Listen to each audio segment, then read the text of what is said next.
You're good. Go ahead. Praise him. Kurt. Heavenly Father, we just we thank you for this day, Lord. Thank you for this man. Just pray that you'd be with us today. Pray that you direct us. Just lead us to be the men that you call us to be. Pray that you'd help us to be men looking for things eternal, not things of this world. Pray that you'd direct us and guide us and lead us to support each other, lift each other up, and pray that everything we do and say brings you honor, praise, and glory. It's in your name we pray. Amen. Amen. Let's go to work. Welcome back to Recovery Unfiltered. It's Robin, Larry, and you here again. We don't need letters before or after our names. Just two drunks with a lot on our brains. Sit back, relax, let us carry the load. We was two alcoholics with a lot to say. This is Hello, Robert. What's up, Larry?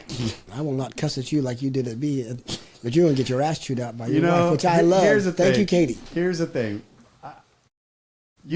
I love you so very much, beyond all measures, and sometimes I have to, that's how I separate myself. You know what? Sometimes. I can't blame you. I don't blame you a bit. I'm a lovable son of a bitch. There's that humble heart. Welcome back, Kurt. Welcome back, Kurt. Thank you.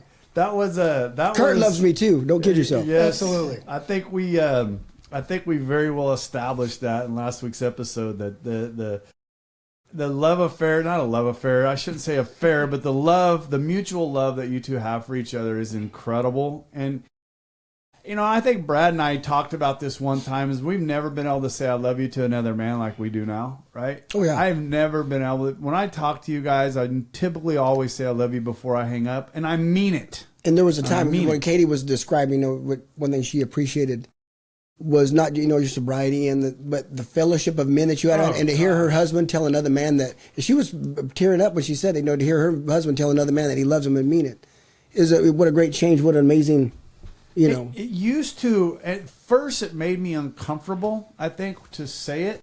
It made me uncomfortable to say it, but man, the more I stayed involved with these men, and the more I realized what they do to my life, what they contribute to my life, and contribute to me, and contribute to that lady sitting over there. How the hell can I not love them? How can you not love something that gives you the joy that I get? The daily joy that I get to see my kids, to get to see my wife, to get to see the things that I do.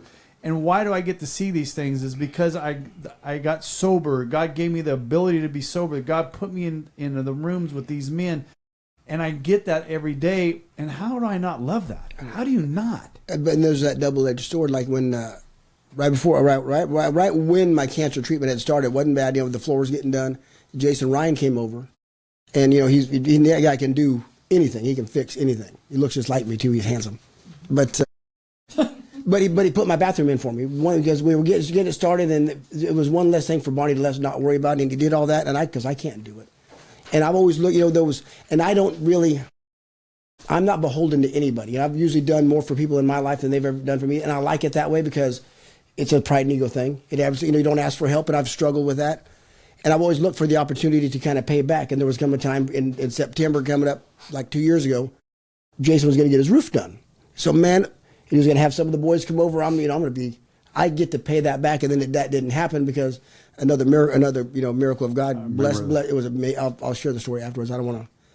Beautiful. But I didn't get that, and not until the dog, his last year in July when all that happened. I'll tell you that story off air, even though we've heard it. But I don't want to be the payback to be that. But sometimes it is that. And me getting to go sit when Kurt at church when he got to stand up and I got to see something. That was one of the most impressive things. Courage. But I got to be there for him, and nowhere near in the way that he got to be there for me those 3 nights. But you want to get that payback. But the way that payback is going to come, you don't want anybody ever suffer to have to do that. But that's usually how it shows its way in our lives. But I hope I never get to pay Kurt back for those 3 nights because I don't know what that would mean in his life. He's going through it or something. So I pray that never happens. I'll just have to be in your debt, and I don't mind that. I love you, and I hope I don't ever have to pay that back. So that was like I know who to call. That's right. Call. Hey, I'll be there. So those yesterday, Ryan brought up our meeting yesterday, and it's something you and I went through the 12 steps. We actually walked through them, but we didn't dive into some of these. And one of the things, and it's come up multiple times over the last couple weeks, is service, giving back in our service, which is our step 12. Having had a spiritual awakening as a result of these steps, we try to carry the message to alcoholics and to practice these principles in all of our affairs. We talked about, I had something happen even after I left the meeting yesterday. I had something pop up that I had to take care of in amongst the family. And it was immediately, and I never even without hesitation jumped in the middle of it. And one of the things in my share yesterday, I said that I have to share with a willing and open heart. When I sponsored for the first time, and I shared this yesterday, when I sponsored for the first time, I felt like it was a duty, felt like something I had to do. Like an obligation. Like a rite of passage for me to be in this group called sponsors, right? I felt like I had to do that. And I grabbed this guy because I heard a moment of weakness in his voice at a meeting. And I'm like, I'm going to attack him. And I got him. Well, and basically I did. I remember. I held him hostage, and we went to have a cup of coffee, and I brought him over here until we got to about the 4th step, and he's the one that I walked down these stairs and told him to get the hell out of my house. I was pissed. I mean, he was wasting my time. And then I tried to do it again shortly after that, same thing happened again. I got pissed, and it's just like. And then I told myself, and I talked to Chris, Chris Lytle, who's been on this, and I talked to Chris. He's like, Chris goes, I don't sponsor. I ain't no good at it. I ain't doing it. And I'm like, yeah, what he said, and I got that attitude in me, right? I'm not going to sponsor unless God hits me over the head, And lo and behold, about year 3.5 for me, I got Blake comes walking into my life and sits next door, sits 2 seats down from me in a meeting. And I'm listening to him speak, and God is just literally grabbing me by the neck and beating me up against the wall, in the meeting, saying, "You're going to sponsor this man." And we had a tremendous time going through the steps. He's an amazing human being. We still speak. He's doing great. And my second one was the same way. It reached out to me inside the family. I wasn't going to do it. I absolutely did not want to do it, and God grabbed a hold of me and said, "Yes, you are." But that's what I mean, and I've had 3 of them happen that way. And in fact, and I just keep saying that I have to do it with a willing, open heart. I listen to other people say how they serviced at the highest levels of AA. They went into the sponsorship. They did all this stuff. All kinds of service. There's all different kinds of service. It's the reason why I got into H&I. Now, I enjoyed H&I. Yes, you did. I enjoyed it, but it got to be too much for me. It just was too much, and I couldn't keep up with it. But this kind of took place of your H&I. Yes, the podcast did, right? It really the podcast did. But God gave you that opportunity to learn and grow, and you using those to feed here. So I think what I wanted to do is go through this while we had Kurt here, and I wanted to talk a little bit more about service and get a little bit more in depth about it. I think one of the questions: are we doing service with a willing and open heart? Is that something that you feel that's necessary, or is it obligatory? Are you doing it? Well, fuck. If I don't do it, I'm not going to stay sober. If that, you know what I think. Words matter. With God, motives are everything. Here's my point. Hey, Kurt. I'm gonna, because the blessing is in the action. You don't do it because God cares about why we're doing it, not so much what you're doing. Hey, Kurt, I'm gonna go help this old lady with her groceries. Well, why, Rob? Because it's the right thing to do. I've been blessed. Then go. The blessing is in the action.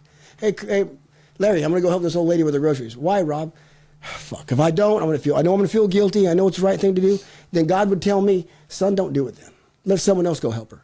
Because the blessing is in the action, yes. And the motive is in the motive funds the blessing, But isn't that the same way we talk about the love in the very beginning? Love is action. Love is action. Right. But so if you're but then you're going to get people that are going to tell you or suggest, fake it till you make it, and I get why they say that, but go do it. Eventually you make. Hold on.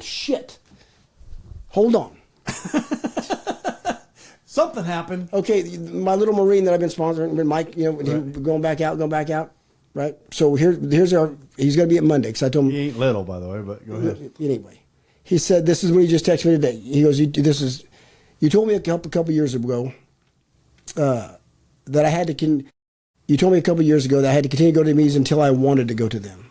At that point, I was constantly looking for differences as opposed to the similarities in these rooms. For today, I don't mind being in these meetings finally. So that's kind of like a, and then he says, maybe it's a pink cloud, but fuck it, I'm on the cloud. So this is what I told him. I said, well, my friend, if you're on the pink cloud, my suggestion is dig it in your fucking spurs and stay there. There's no reason your joy has to end. Mm-mm. Mine hasn't. Life will happen, but through God and the steps, I've been able to handle it, and so will you. He says, I'll still whoop that ass. And I said, I love the confidence. It's bordering on delusion, but I love the confidence. And I said, if you show up, if your pussy ass shows up tomorrow, you get your chance. There you go. But would you call that fake it till you make it? Because he would go to meetings because you fuckers tell me I got to go if I want to be sober. And he did, and he would just look, well, I'm not like that guy. And I'm like, I don't need to. And then he would talk himself out of it, go have a drink.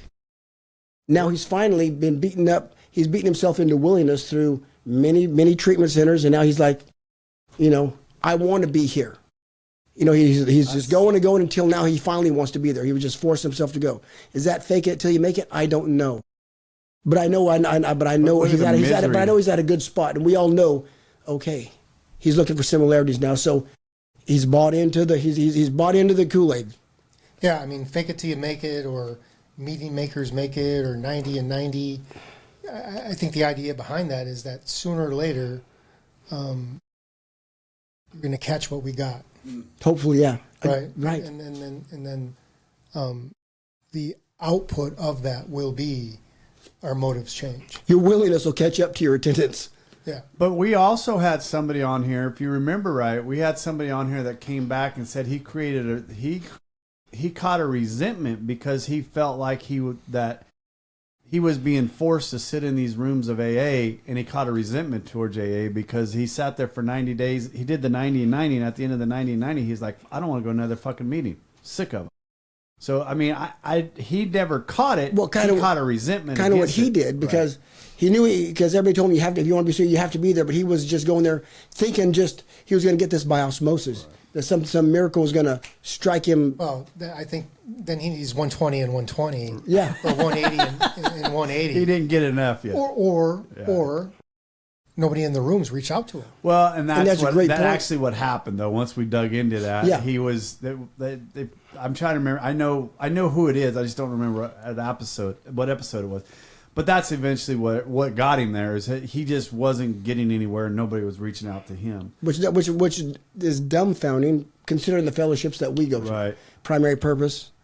I've been to a couple. I've literally walked in, and I don't want to mention it off in air, but I've walked into a meeting multiple times and not a word been said to me. The only time that's ever happened to me was Northside. Well, you said it. I didn't. That's exactly what I was talking about. Yeah. Number 2, is service more than sponsorship? Yeah, absolutely. Like what? Pouring coffee, showing up and sharing your experience, strength, and hope. H&I. Okay, I'm going to take you back just for a second. And here's a reason why I want to bring this up. You're freshly sober. Do you really think a freshly sober guy is sitting there saying pouring coffee is service work? That's what I tell him. And if we had ashtrays, I'd make you clean the ashtrays. But for certain guys who are very reserved and very, and they don't want to share. Hey, and you got to about 15 minutes into the meeting if the meeting starts at 6:30, I tell them at 6:45 on the button. If no one has, you get up and grab that pot of coffee. Y'all want you to get up and grab the pot of coffee. That gets them involved. That gets them, and they feel a part. They're taking part in their recovery. They're taking part in their sobriety. They're a part of. Sometimes they need that kick. That's absolutely service. Yeah, grabbing the readings. No, yeah. And I agree with you guys on that one wholeheartedly. The part of the readings, and I'm going back to my own ego, right? Because where my ego is at when I first started coming into the rooms, I ain't pouring you a cup of coffee. You're below me. I'm not pouring you a cup of coffee. Oh, damn. That ain't no service. Damn. Well, I mean, it's where it was at. Okay, it's where I was at when I first, even when I got out of AA, after I got out of Maynard's, And I was still I was going into these meetings. I still had so much ego left inside of me. I hadn't gotten rid of it yet. So in my brain, that my service needed to be something sitting at the head of the table. That's where my ego was at. Kurt had said something last podcast about, one thing I impressed him about old Rob, which is crazy. Because I go to the book, you go to the literature, you go to the Bible. That's where the answers are. You go to the big book. You guys both quoted step 12. Having had, past tense, a spiritual awakening as the result of these steps, we tried to carry this message to alcoholics. This message is very specific. Now, if you, and this used to piss me off because they've done it. You hear it, someone will bring that topic up in the rooms, and you'll hear someone say, "Well, I think the message of AA is blah," or "I think it," and then what do I do, Kurt? I go, "Well, let's find out what the fucking author tells us the message the message we are carrying to alcoholics." And if you'll find that on the forward of the first edition, I'll read it to you. Here's the forward of the first edition, written in 1939. We of Alcoholics Anonymous are more than 100 men and women. Actually, there were 99 men, 1 woman. Anyway, who have recovered from a seemingly hopeless state of body and mind. Here it is. To show other alcoholics precisely how we have recovered is the main purpose of this book. There's the message we're supposed to carry. Not to, look what it says. It doesn't say to tell other alcoholics how we recovered. It says to show them. And sometimes to show them is to get up and be of service to someone else. Go pour coffee. Go wash ashtrays. Go clean cups. Get out of yourself. To show others. And sometimes it's not, there's a guy, Father Martin, if you ever hear him, speaker tapes, great speaker. Terrible sponsor. So he didn't sponsor anybody because he was terrible. He self-admitted, I don't sponsor, he's terrible. But he was a fabulous speaker. That was the gift God had given him. And what did he do with it? Exercised it all over. And brought a lot of men to the rooms of AA and strengthened a lot of men because that's his gift. And as I've said, the Holy Spirit gives gifts. You read Ephesians, you read Corinthians, there's a certain group of gifts, and that God determines what you're going to get. We don't, hey, God, I'd like the gift of 6 foot, motherfucker, you're going to be short, shut up. That's what happened to you. That's what happened. But he gives us a gift, and when you exercise that gift, when he'll empower you to exercise whatever, and he gives some people multiple gifts. I've been given one, and I try to use it to the best of my ability. He strengthens me to use that gift, which is this. We all know what it is. But when you use that for the betterment of the fellowship of other people, because I'm a leaky vessel, right? When I'm pouring my time, my talent, my treasure into another human being, who fills me back up? God. I'm as selfish a pig sober as I was drinking. I dig that. God fills me up. I didn't know that that's what I was looking for. I tried it with sex. I tried it with meth, booze. I tried to fill that void, and it was a God hole. He had to fill it, and it gets filled when I give it away. Yes. And the faster I give it away, you can't outgive God. And I fucking tried, and I'm going to keep trying. And he gives it back. You wear yourself out. Yeah, but when you come in, you have a spiritual awakening. You give yourself to Christ. You're given a gift. I promise you, or more than one. Find out what it is. Exercise that gift for His glory and your brothers and sisters, and you will be amazed the things He will do. And look, come on. The Bible says that God uses the weak to shame the strong. He uses the dull to shame the smart. He uses me to shame the rest of you fuckers. If that guy can do it, Jesus, what can He do with me? If He can do that with me, what can He do with you? Right? I'm the least talented of everybody. I'm the least of these. But look what He can do. Service versus ego. Can service become another place for ego? That's what I was Absolutely. just saying. That's what I was just saying. Sure. Right? I think that's one of the biggest reasons why when I was in Maynard's, I don't know if you remember this. In fact, I know it's the reason why. When I was in Maynard's, they'd always pick somebody to be like the mayor. They call it the mayor. Well, yeah. Marty, the guy up there, would not, and I was the next one in line because it's normally the next person getting ready to leave. I was the next one in line to be the mayor. Well, he passed me by to somebody behind me, and I'm like, I was pissed. But he knew damn good what he was doing. He knew damn good what he was doing. That wasn't going to serve me for nothing except boost my ego right back to where it was at. So I'm talking about the times of Jason Ryan, Jason Allen. Those are about, because Jason Ryan 6 years, Jason Allen 7, or 7 and 8. So that's what's that. So right, 6, 7 years ago, 8 years ago, when Oakdale had moved from the first move from the church into right across from MMA place, and I was probably working with 4 guys a week, and they doing the steps and getting sober. Now every time I'd go to Primary Purpose, I'd sit next to Jay. Hey, Jay, guess what? I heard my 3rd, 5th step. I heard my 4th, and then I remember I've attributed things to him that he didn't really say, even though they're good. This time he looked at me, And he just, this is my fifth Thursday, the fourth, fifth step that I've heard, Jay, and he goes, who are you doing this for? Dude, and that hurt.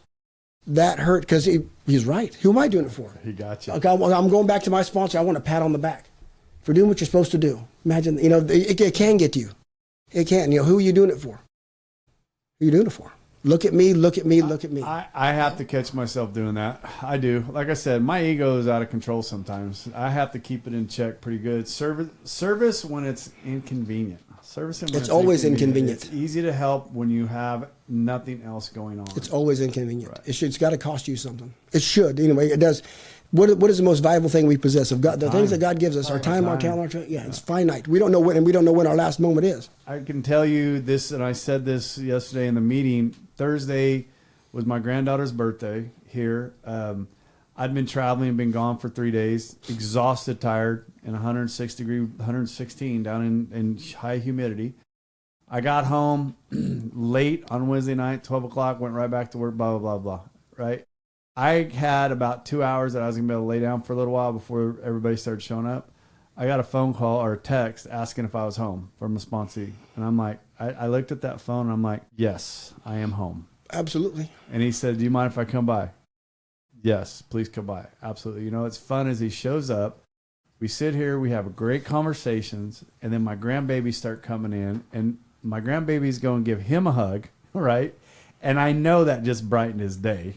I could see it in his eyes because that's my grandkids. They hug. They're huggers. They're their papas. Their parents are that way. And it just, I'm like, as they're doing this, I'm like, fuck, I'm glad I didn't say no. God damn, could you imagine? This is what we do this for. Is for this right here. It was amazing to see it. I love it. Can saying no sometimes be service. Service doesn't necessarily mean being available to everyone all the time. Ooh, what do you think about that, Kurt? No, not all the time. And there's absolutely times when we have to say no. Just you have to take care of yourself first, right? Mm-hmm. I don't, Kurt. I'm going to stretch on that one just a little bit. I don't think it's always taking care of ourselves.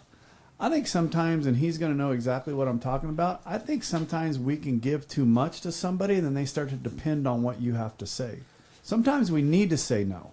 Sometimes I feel like, you know what, you need to figure this shit out on your own. And just wrestle with God on it. There is that, right? I mean, my sponsor, one of the first things he told me was, I'm not your therapist. Amen.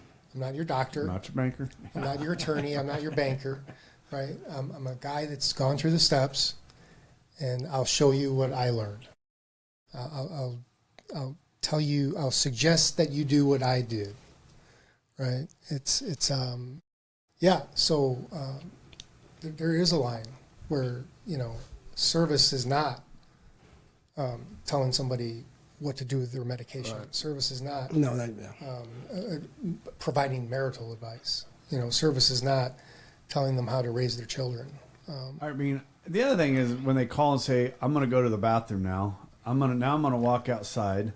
Now I'm going to, do you think I should do this? Do you think I should do that? Motherfucker, use your brain. Well, but it's our job. It's our job as sponsors and mentors to give them tools, because every nut has a wrench. And for this nut, here's the wrench that I use because we show them. And then, and they got that spiritual kit of tools. We show them how we use them, and then they develop them through struggle or through mistakes as we did. But we are supposed to empower them to walk. However, to your point, many times I have gone overboard in saying yes and stretched myself so thin. When there's other men in our group, hey, guess what, buddy? Here you go. This guy needs some step work, and I've got 2 guys going. But a lot of times I wouldn't because I've had deleterious things happen or bad things happen, or they even though it's their fault that they go and drink. But what if I'd said yes? What if I'd taken on that 3rd one or 4th one? Who the fuck am I? There's that balance that I struggle with all my sobriety, saying yes because I can do it better. But at least I know how it goes. Exactly. But who am I taking out of the equation when I say that? God. Yeah. Taking God completely out of the equation. Katie really brought it up to me. There's all these men, Rob, that have worked the steps you've taken through in this group. Hey, guess what? It'd be a great opportunity for you You know, and that'll free up time with me, with Bonnie, free with my kids, and so I don't have to. Well, I think ultimately, just like in the church, we're to teach people to be teachers. Right. That should be our goal. Yes. Empower others to empower others. Others to go out. Fishermen. And Make spread, fishermen. Spread the message. Right. Make Teach fishermen. other people to be fishers. Yes. Both in AA and in Christianity.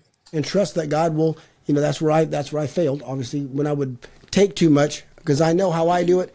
I know it'll get done right, which it might, but I'm taking a gift away from another man that could, and I'm completely not showing any faith or trust in God that He's got a handle on it. What Rob keeps talking about is me, Rob, and Bonnie. Me, Bonnie, and Katie. I teamed up on him, and I didn't let him know what was happening, because I had seen him wearing down and saw his shortness and saw, besides his stature shortness, I saw his shortness. I saw his lack of, lot of stuff. And I'm like, yeah, this guy's spread thin. And I talked to him about it multiple times while I had Bonnie and Katie on here. On top of hitting the gym, on top of doing jujitsu, he was on top just of doing spread out too far. And I saw it, and my heart was hurting for my friend. And I'm like, he's not going to stop until he sees it for himself. And we, as people that loved him very much, had podcast intervention. We had a podcast intervention. But they were right. They were all right. It was all right. And delegate, give these men this gift, trust that God is going to do what God has done, and get out of the fucking way. And It goes back to what I was talking about previously. I mean, we need to be active in each other's lives. Yes. And be invited into each other's lives, and not let those things go unsaid. Yes. And that's love. Yes. And we have to be okay with, I have to be okay with Rob looking at me and going, no. You're fucking up. Pay attention. Pay attention what you're doing right now. I'm okay with that, right? With Rob doing that. Other people, I don't know if I would be or not, right? There's certain people in my life, Doug, Brad, Rob, Pat, that I will allow them to look at me and say, you're fucking up. You straighten up, right? Mm-hmm. But there's other people that I won't allow that to happen, right? But those are the men that I look to, and everybody needs to have those men in their lives, and you have to be okay with allowing people like that into your life. If you're not okay with another man or another human being telling you you're fucking up, you're in a bad spot. And you don't have you don't have the right people in your life. Yes. That to me. Do we get chosen who deserves our service? In other words, is it easy to help the newcomer we like, or just anybody that God puts in our face? That's a tough one. Well, I mean, it's not a tough one, but yeah, that happens. What do you think, Kurt? What do they say? Principles before personality. Right. Has God ever brought you someone like, to sponsor, to work with, or to help? Like, fuck, dude, are you serious? Are you talking? Are you serious, God? You're going to bring me this dipshit? Yeah, I think so. Or someone that your personalities clash? I have. Yeah, absolutely, and we are responsible. Yes. Yeah, I knew what your answer is. Right. I'm sure you did. So I mean, well, hold on. No, they have to be. A part of my yes. Because I've never seen Kurt say no. He's always been helpful. And part of my overzealousness, not just from Jay. It's your fault. You're justifying it, rationalizing it over there. Hey, I will bring this up real fast. I meant to bring this up at point. So the recent events that I've been dealing with, because I've been asked not to share a whole lot of it. So the recent events that I've been dealing with has caused me to reach out to another state's AA functions. I've actually reached out. That we met through this, Kurt. Yes, I've reached out to these people, and in amongst them talking to me, they had to reach out to their sponsor to discuss this with their sponsor. And I felt like, what the fuck are you talking about? Just go do what you feel like you're supposed to do. Both of them that I spoke to said I need to speak to my sponsor first. And it's like, I don't know why that bothered me. It just did. I mean, if I'm asked to go help somebody do a 12-step, I ain't fucking calling you. I hope not. Unless I want you to go with me. You fired me anyway, motherfucker. Sorry, Katie. Anyways, I don't know. I just felt that was weird Okay, because Kurt. you're asked to do service, but then you got to go call your sponsor, get approval to get. He fired me on air, and he was proud of it anyway, which is the second greatest day of my life. Oh yeah. Yeah. So let me ask you. The first was when I asked him. Since you've come back in the rooms, and I know you're doing this, you're doing morning meetings. I know you're sponsoring men. Is there any other service you're doing that you didn't do before? Anything you've added to? I don't know if you ever did H&I, but anything you've added to, or I mean, you chair a meeting. What do you? Any other service or service that you want to look into? Nothing that I haven't done before. I guess men have pointed it out to me. I've gone to pick up men from treatment to bring them to meetings, right? That's something I haven't done before. So that's been a new part of what. And who does that remind you of in the Bible? Andrew. Okay. Peter's brother Andrew, because Yeah. whenever he would, hey, who did he bring to Jesus? He'd go get his brother. Hey, look who I found with the John the Baptist when he came to Andrew first. Andrew went and got his brother. Hey, look what I found. Yeah. Bring him into the solution. That's awesome. Yeah, and one of those things where, you know, when I first moved to California, I didn't have a driver's license. We never did cover that. How long it took? Yeah, I didn't have a driver's license for years. 13 years. How long? For DUIs. 13 years. Oh wow. Okay. Yeah, Illinois didn't play games with. I guess not. Yeah. Wow. I hear these guys in California have 6, 7, 8 DUIs and they still have a driver's license. And That's crazy. I was 1 DUI away from a lifetime revocation. Wow. And you know, I don't have a problem with that. By the way. States talk to each other. Yeah. Oh yeah. Right. So if you don't have a valid license, or you have a revocation in the state of Illinois, the state of California is not going to give you one. Right. So anyway, long story short, I for 6, 7, 8 years, don't remember exactly, but in California, I never lacked a ride because somebody in AA would come pick me up. Nice. For anything. Connie we would joke about it. She's like, I hope when you get your license, you're a good driver. Yeah. So now, you know, going to pick up other guys in treatment, to wake up half hour earlier to go get them, even though it's out of the way, it's. I don't even see that as service, really. But it is. It is. It is. Would you do one of the? Well, questions, I know what you mean. Yeah. One of the questions in here is: would you do service when nobody's watching, or if nobody knew? I do quite often. Well, besides the guy that I'm with, no one knows. I think that's the answer. And I had this discussion with my grandson multiple times about his, you know, because he's made a double down commitment in wrestling. He's staying there instead of doing multiple sports. He wants to focus on wrestling. And I asked him one day, I said, what do you do when nobody's watching? He's like, what do you mean, Papa? I said, you know the difference between great and excellent is it's what you do when nobody's watching. What are you working on when nobody's watching? And I think the same thing goes with our service work and what are we doing. We don't do it for thank you. You know, I had like I said, this family thing that I was dealing with. They kept saying thank you to me, and I'm like, listen, man, don't thank me. Thank the man that got me sober, right? That's why I'm doing it. Yeah, that's the reason why I'm doing it. Does it give me joy? Absolutely, it gives me freaking I love it. joy. I just shared that. I mean, God's filling me up. I love it. My motive is not to make me feel better. My motive is to help that person. But an ancillary benefit of it, I feel better. Oh my God, I feel good about it. And if something happens, all glory to God, right? Yeah. All glory to Him. It ain't because of me. I was just an outlet. I just had the right people, and this podcast put me in a position to reach out to those people. But like Kurt, at times, we need to be the hands and feet of God.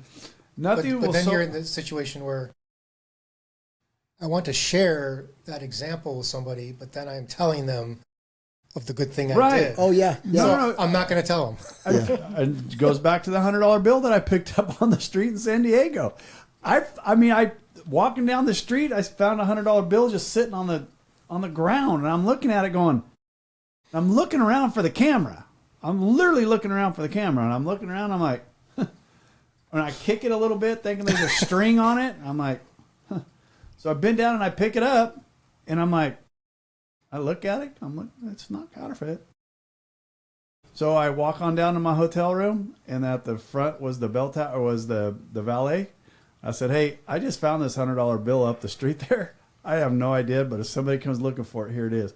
And those guys looked at it. I'm like, oh, no, it's real. I already looked at it. And I walked in there like, are you serious right now? And I'm like, It's not mine. It's not mine. I'm not going to take it, because I kept waiting for the cameras to pop out of the bush, quite honestly. But I just, those are the kind of things that I don't want to tell anybody about it, but it was such an oddball thing. I had to tell somebody about it. You know what I mean? Yeah. And it just wasn't mine. So anyways, like I said, the service is one of those things where I always feel like I'm not doing enough, but then on the other side, I feel like I'm doing too much. When I was involved with H&I, I was extremely involved in H&I. I had to back out of it. This podcast, our podcast, is something that takes me a lot of time. It's a lot of effort. I will continue to work on this even after you guys are gone. It's service. Katie and I will work on it, and it is service. But right? but if you want, again, God can do what God wants to do. If you want your sobriety to shine, if you want a deeper walk, yes, service should be a part of your walk, your program, if you will. It's just some form of service, whatever that is. You find it. I mean, you might try H&I and it sucks, or it's not your thing. You might try this and it's not your thing. Don't let anybody tell you what you should do as far as service, but I believe service should be a part of it. Find it for yourself. What would you say, Kurt? Well, it needs to be sacrificial. Mm-hmm. Thank you. Yes. Right. It should cost you something. Katie, here, sacrificial. All the money we spent in. And that's so often that's a negative word, right? Sacrificial, but I mean that's what we're called to do. Yes. And it should be sacrificial, but you also have to balance that with family. And that's where I struggle. Because God calls us to be husbands and wives and fathers, yes, and mothers, and we have certain responsibilities, so we have to make sure we're fulfilling them as well. But there is something to it. There is a sacrificial part, right? Yes, but and that goes back to what I said yesterday. Even on this, there has to be done with a willing heart. Just spoke to, and that's whether you're tithing at church, whatever you're doing.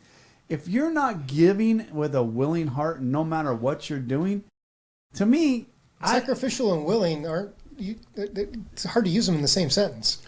Correct, but I know what you're getting at. No, I sacrifice a lot of money inside this room for this podcast, but I do it with a willing, open heart. Yeah.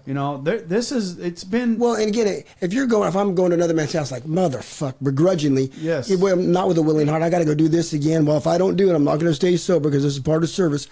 One, that's going to... A person's going to see it. Well, yeah, and you're going to be deficient in your service, mm-hmm, and it's going to wear you out. Yep. But at times, you're still going to feel that way. I mean, that's where the sacrificial comes in. It's not that I'm not willing to do it. It's like, fuck, can it be done at a more convenient time?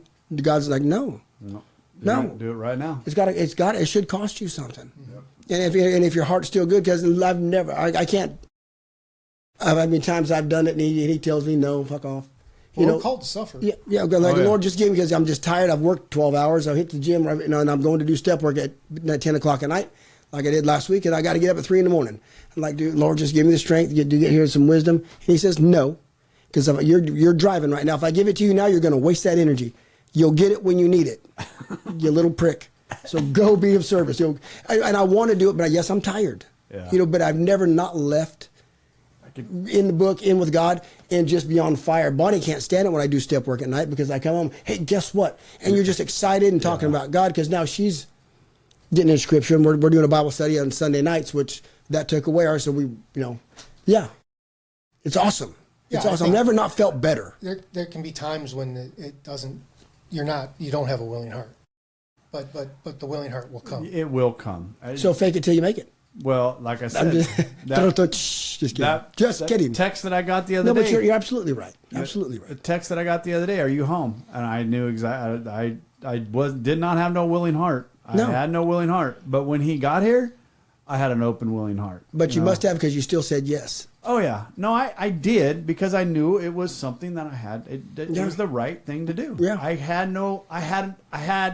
I did not have a no in me at that point. I didn't, because I knew that it just had to be done. Have you guys ever had this?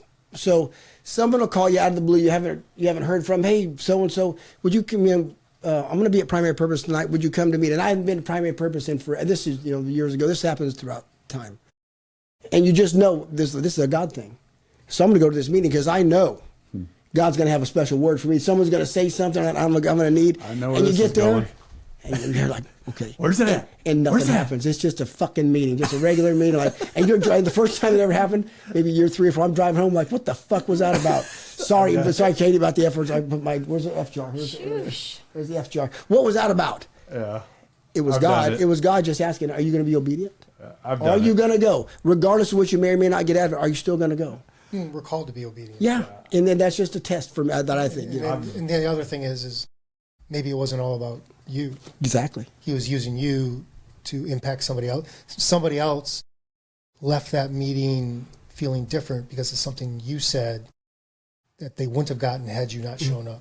But the key word, what you told me, it wasn't about me. Yeah, the greatest gift AA's given me, besides sobriety, it ain't about you. We're tools, right? Yeah. And Rob, you are a tool. I'm a tool. He is a tool. And God uses a hammer. He told me that. I remember driving to H&I. Yes. And going out, and because when is it? 7 o'clock, right? That's when it starts. At 7 o'clock is when we'd go into the jails. And I just remember it was winter. It was raining and it was cold, and I did not want to go. And Rob was like, well, Larry, maybe somebody there needs to hear what you have to say. And I think there's another time. This was early on in my sobriety. I got called to speak during H&I. I got called to speak. Remember this? He didn't get to speak. And I got called to speak. And I get in there, and the other guy went first. There was 2 of us there, and the other guy went first, and he went on for 45 fucking minutes, blabbering about nothing. Nothing. And finally, the guy that was running it looked at me and goes, well, there's not a whole lot of time left. Do you want to talk? I was like, nope, because I was pissed. And I'm like, I get up and I'm driving home and I'm calling Rob, and he didn't say a word for 20 minutes because I'm blowing up on the phone. And Rob, after all that, goes, well, maybe that other guy had somebody in that room needed to hear besides you. And I'm like, fuck you, and I hung up on him. Yeah. Oh, it was hilarious, dude. Oh, my God. But he was right. He was right. Hey, and everything that he wanted to say there, he got to say to me. So it got out. He got it out, baby. Yeah. There you go. Oh, it was so funny. It just goes back to the thing is, listen, just because and you know what I learned from that is when I would go into meetings and I had something in my mind that I wanted to speak or wanted to share, I would write it down, because I know that even if nobody else in the room got to hear it, I got to read it back to myself, because even if it wasn't for somebody else, it was meant for me to read. And I still have a book inside of my AA book. There's a notepad, and there's a lot of stuff in there that has never got to share it, but yet I can go back and read it in stuff that God wanted me to hear. Right? Those are the things. When I leave a meeting, even if I don't get to share, usually at primary, on the way home, I'll share as if I'm in the meeting, just to get it out. Good. I think that's important. That stopped resentments that I had in meetings that it didn't get around me to share. Well, for me, it's not paying rent. I kick it out. Yeah. And guilt, shame, fear, anything. If it's not doing any benefit inside of me, I kick it out. It ain't paying rent. So. Because we all know what I have to say has got to be the most important Absolutely. thing. Absolutely. I mean, come on. I wouldn't be here today if I didn't hear your bullshit. Right. Sorry, hey, Katie. We've been talking about, as I go through this Drop the Rock book at our Monday night group, about cussing and swearing and biblically and being better. So I dropped a few F-bombs this session. A few? I apologize. Please forgive me. I'm getting, God will straighten me. I'm getting better. I want to be better. That Drop the Rock book, we've talked about it's it good. now for the last 5 or 6 episodes, but my gosh, the stuff that it drags up and the stuff that it pulls out, and it's like, it almost makes me want to be rebellious. You know what I'm saying? And what I mean by that, I know exactly what you mean. When I read it, I want to push it away and go, no. You're asking too much. That's bullshit. You're asking too much. But it's just, there's so much there, and it's like, good grief. Okay, I'll keep digging. Okay. Yeah. Anyways, Kurt, appreciate you, man. Yeah, you've been awesome. Thank you for your story. Thank you for joining in on our topic. Rob, I love you. I know I ended the last one. I love both of you very much. I know you do. Yeah. You don't even have to say that again. I know I ended the last one ugly to you, but that's okay. Sometimes I have to. Kurt, love you. I think it's been an amazing time for you to be here. Nice to meet your lovely wife. She is lovely, isn't she? Wait, since I know all three, of course I know my wife, but you know all the wives, Doctor, you alluded to what Dr. Bob says, that the men that alcoholics marry. Oh, yeah. I usually quote it, but yeah, you're right. They are. Oh, wait a minute! Did you forget a line out of the forgot. big? Woo! It'll come back. Mark anyway, that down. Yeah. Rob forgot it. It's in yeah. We marry the most amazing women. Yeah. So. Why they should be subject to the shit we put them through is beyond me. Anyways, baby, get us out of here. Listening to the Recovery Unfiltered Podcast. If you'd like to reach out to us, please email us at recoveryunfilteredpodcast@gmail.com.